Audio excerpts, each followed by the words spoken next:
Assalamualaikum warahmatullahi wabarakatuh. Perkenalkan, saya Kurnia Masrahati dari MTSN 4 Sleman DIY. Saya akan menjelaskan tentang pendekatan histori sosiologis dalam Al-Quran. Pendekatan histori sosiologis itu adalah suatu gabungan antara pendekatan historis atau sejarah dan pendekatan sosiologis. Pendekatan historis itu nanti titik fokusnya pada masa lampau dengan memperhatikan unsur tempat, waktu, objek maupun latar belakang peristiwa. Dan pendekatan sosiologis nanti titik fokusnya pada objek yang dilandaskan pada masyarakat yang akan menjadi pembahasan tersebut. Kemudian kita masuk kepada konsep dasar pendekatan sosiologis yang ada 4.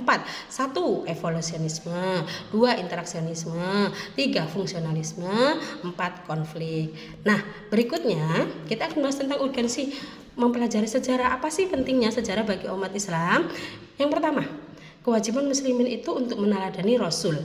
Nah, untuk meneladani Rasul, maka kita butuh nih rekaman jejak beliau, dan itu bisa kita dapatkan dari sejarah. Yang kedua, sejarah itu juga menjadi alat untuk menafsirkan dalam memahami ayat Al-Quran, juga alat untuk ukur sanad.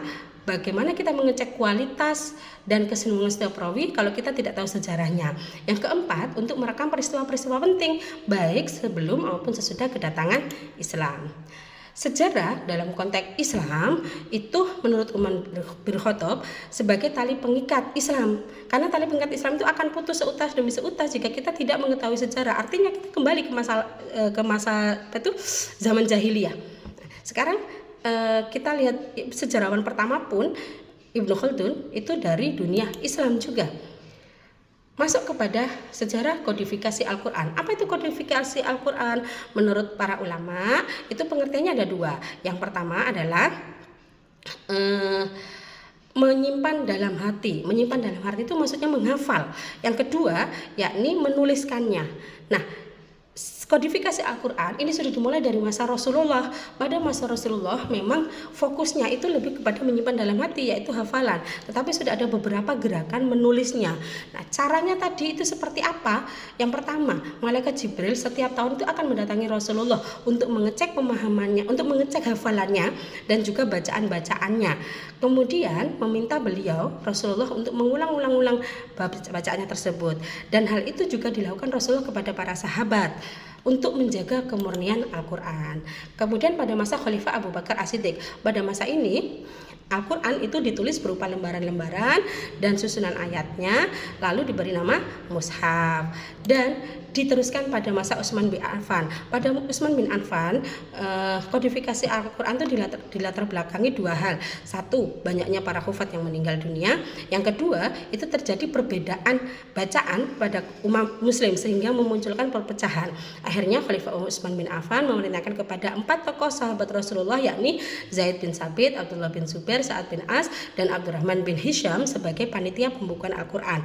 Dengan cara bagaimana? Yaitu menulis dan menyalin kembali ayat-ayat Al-Quran dari lembaran-lembaran pada zaman Abu Bakar As-Siddiq, kemudian dijadikan satu mushaf dan dijadikan pedoman bagi umat muslim. Selanjutnya kita akan melakukan pendekatan histori sosiologis dalam studi Al-Quran telah pemikiran Fazlur Rahman. Siapa itu Fazlur Rahman? Beliau adalah seorang ilmuwan yang lahir di Pakistan dari sebuah keluarga religius bermadzhab Hanafi. Beliau memiliki pemikiran yang pertama, 1, pewahyuan kreatif. Apa itu? Yakni Al-Quran adalah firman Allah dalam arti kata biasa, tetapi juga Al-Quran itu seluruhnya adalah perkataan Muhammad.